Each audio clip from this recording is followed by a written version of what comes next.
कोकणातील प्रत्येक अपडेट जाणून घेण्यासाठी आजच माझे कोकणच्या सोशल मीडिया प्लॅटफॉर्मला लाईक, फॉलो आणि सबस्क्राइब करा।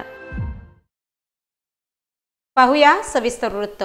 येत्या सोमवारी राष्ट्रवादीचे नेते शरदजी पवार हे पक्षफुटीनंतर पहिल्यांदा चिपळूणमध्ये येणार असून राष्ट्रवादीकडून चिपळूणातील उमेदवार प्रशांत यादव यांच्या पाठिंब्यासाठी ते सभा घेणार आहेत।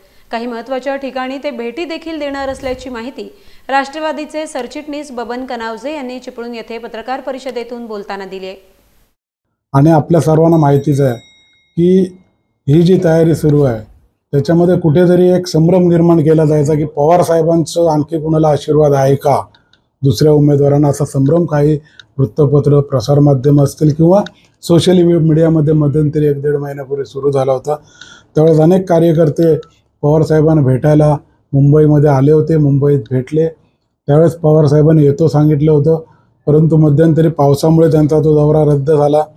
आणि आता पवार साहेब आवर्जून या संगमेश्वर चिपळूण मतदारसंघातील लोकांना भेटण्यासाठी आपल्या इकडे येत आहेत।